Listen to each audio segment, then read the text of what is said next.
गौरी पुत्र गणेश भगवान की जय। जय श्री कृष्णा, राधे राधे। नमस्कार दोस्तों, आपके अपने YouTube चैनल एक्सप्लोरिंग देव स्थानम में आपका स्वागत है।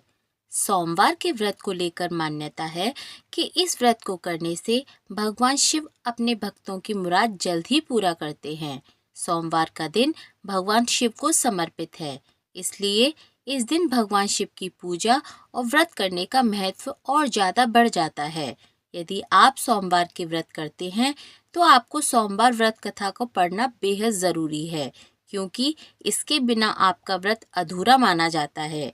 तो आइए जानते हैं सोमवार की व्रत कथा। किसी नगर में एक धनी व्यापारी रहता था। दूर दूर तक उसका व्यापार फैला हुआ था। नगर के सभी लोग उस व्यापारी का सम्मान करते थे। इतना सब कुछ संपन्न होने के बाद भी वह व्यापारी बहुत दुखी था, क्योंकि उसके कोई पुत्र नहीं था, जिस कारण अपनी मृत्यु के पश्चात व्यापार के उत्तराधिकारी की चिंता उसे हमेशा सताती रहती थी। पुत्र प्राप्ति की इच्छा से व्यापारी प्रत्येक सोमवार भगवान शिव की व्रत पूजा किया करता था और शाम के समय शिव मंदिर में जाकर शिव जी के सामने घी का दीपक जलाया करता था। उसकी भक्ति देखकर माँ पार्वती प्रसन्न हो गईं और भगवान शिव से उस व्यापारी की मनोकामना पूर्ण करने का निवेदन करने लगीं। भगवान शिव बोले, इस संसार में सबको उसके कर्म के अनुसार फल की प्राप्ति होती है। जो प्राणी जैसा कर्म करते हैं उन्हें वैसा ही फल प्राप्त होता है। शिवजी द्वारा समझाने के बावजूद माँ पार्वती नहीं मानी और उस व्यापारी की मनोकामना पूर्ति हेतु वे शिवजी से बार बार अनुरोध करने लगीं। अंत में माता के आग्रह को देखकर भगवान भोलेनाथ को उस व्यापारी को पुत्र प्राप्ति का वरदान देना पड़ा। वरदान देने के पश्चात भोलेनाथ माँ पार्वती से बोले, आपके आग्रह पर मैंने पुत्र प्राप्ति का वरदान तो दे दिया है, परंतु इसका यह पुत्र 16 वर्ष तक ही जीवित रहेगा। उसी रात भगवान शिव उस व्यापारी के स्वप्न में आए और उसे पुत्र प्राप्ति का वरदान दिया और उसके पुत्र के 16 वर्ष तक जीवित रहने की भी बात बता दी। भगवान के वरदान से व्यापारी को खुशी तो हुई, लेकिन पुत्र की अल्पायु की चिंता ने उस खुशी को नष्ट कर दिया। व्यापारी पहले की तरह सोमवार के दिन भगवान शिव का विधिवत व्रत करता था। कुछ महीनों के बाद उसके घर एक अति सुंदर बालक ने जन्म लिया और घर में खुशियां ही खुशियां आ गईं।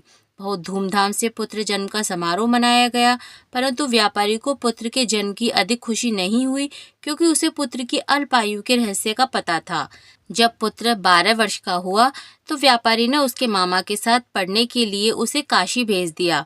लड़का अपने मामा के साथ शिक्षा प्राप्ति हेतु चल दिया। रास्ते में जहाँ भी मामा भांजे विश्राम हेतु रुकते, वहीं यज्ञ करते और ब्राह्मणों को भोजन कराते। लंबी यात्रा के बाद मामा भांजे एक नगर में पहुंचे। उस दिन नगर के राजा की कन्या का विवाह था, जिस कारण पूरे नगर को सजाया गया था। निश्चित समय पर बारात आ गई, लेकिन वर का पिता अपने बेटे के एक आंख से काने होने के कारण बहुत चिंतित था। उसे भय था कि इस बात का पता चलने पर कहीं राजा विवाह से इनकार न कर दे, इससे उसकी बदनामी भी होगी।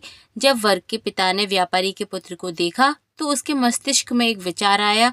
उसने सोचा, क्यों न इस लड़के को दूल्हा बनाकर राजकुमारी से विवाह करा दूं। विवाह के बाद इसको धन देकर विदा कर दूंगा और राजकुमारी को अपने नगर ले जाऊंगा। वर के पिता ने लड़के के मामा से इस संबंध में बात की। मामा ने धन मिलने के लालच में वर के पिता की बात स्वीकार कर ली। लड़के को दूल्हे का वस्त्र पहनाकर राजकुमारी से विवाह कर दिया गया। राजा ने बहुत सारा धन देकर राजकुमारी को विदा किया। शादी के बाद लड़का जब राजकुमारी के साथ लौट रहा था तो वह सच नहीं छिपा सका और उसने राजकुमारी की ओढ़नी पर लिख दिया, राजकुमारी, तुम्हारा विवाह मेरे साथ हुआ था। मैं तो वाराणसी पढ़ने के लिए जा रहा हूँ और अब तुम्हें इस नव युवक की पत्नी बनना पड़ेगा। वह एक आंख से काना है, वह तुम्हारा पति नहीं है। जब राजकुमारी ने अपनी ओढ़नी पर लिखा हुआ पढ़ा तो उसने काने लड़के के साथ जाने से इनकार कर दिया। राजा को जब ये बात पता चली तो उसने राजकुमारी को महल में ही रख लिया। उधर लड़का अपने मामा के साथ वाराणसी पहुंच गया और गुरुकुल में पढ़ना शुरू कर दिया। जब उसकी आयु 16 वर्ष की हुई तो उसने यज्ञ किया। यज्ञ की समाप्ति पर ब्राह्मणों को भोजन कराया और खूब अन्न वस्त्र दान किए। रात को वह अपने शयन कक्ष में सो गया। शिव के वरदान के अनुसार शयन अवस्था में ही उसने अपने प्राण छोड़ दिए। सूर्योदय होने पर मामा ने जब अपने मृत भांजे को देखा तो रोना पीटना शुरू कर दिया। आसपास के लोग भी एकत्र होकर दुख प्रकट करने लगे। लड़के के मामा के रोने विलाप करने के स्वर समीप से गुजरते हुए भगवान शिव और माता पार्वती ने भी सुने। माता पार्वती ने भगवान से कहा, हे प्राणनाथ, मुझे इसके रोने के स्वर सहन नहीं हो रहे हैं, आप इस व्यक्ति के कष्ट को दूर करें। भगवान शिव ने माता पार्वती के साथ अदृश्य रूप में समीप जाकर देखा तो भोलेनाथ माता पार्वती से बोले, यह तो उसी व्यापारी का पुत्र है जिसे मैंने 16 वर्ष की आयु का वरदान दिया था। इसकी आयु पूरी हो गई है। माँ पार्वती ने फिर भगवान शिव से निवेदन कर उस बालक को जीवन देने की आग्रह किया। माता पार्वती के आग्रह पर भगवान शिव ने उस लड़के को जीवित होने का वरदान दिया और कुछ ही पल में वह जीवित होकर उठ बैठ गया। शिक्षा समाप्त करके लड़का मामा के साथ अपने नगर की ओर चल दिया। दोनों चलते हुए उसी नगर में पहुंचे जहां उसका विवाह हुआ था। उस नगर में भी यज्ञ का आयोजन किया। समीप से गुजरते हुए एक नगर के राजा ने यज्ञ का आयोजन देखा और उसने तुरंत ही लड़के और उसके मामा को पहचान लिया। यज्ञ के समाप्त होने पर राजा मामा और लड़के को महल में ले गया और कुछ दिन उन्हें महल में रखकर बहुत सा धन, वस्त्र आदि देकर राजकुमारी के साथ विदा कर दिया। इधर भूखे प्यासे रहकर व्यापारी और उसकी पत्नी बेटे की प्रतीक्षा कर रहे थे। उन्होंने प्रतिज्ञा कर रखी थी कि यदि उन्हें अपने बेटे की मृत्यु का समाचार मिला तो दोनों अपने प्राण तुरंत ही त्याग देंगे। परंतु जैसे ही उसने बेटे के जीवित वापस लौटने के समाचार सुना तो वह बहुत प्रसन्न हुआ। वह अपनी पत्नी और मित्रों के साथ नगर के द्वार पर पहुंचा।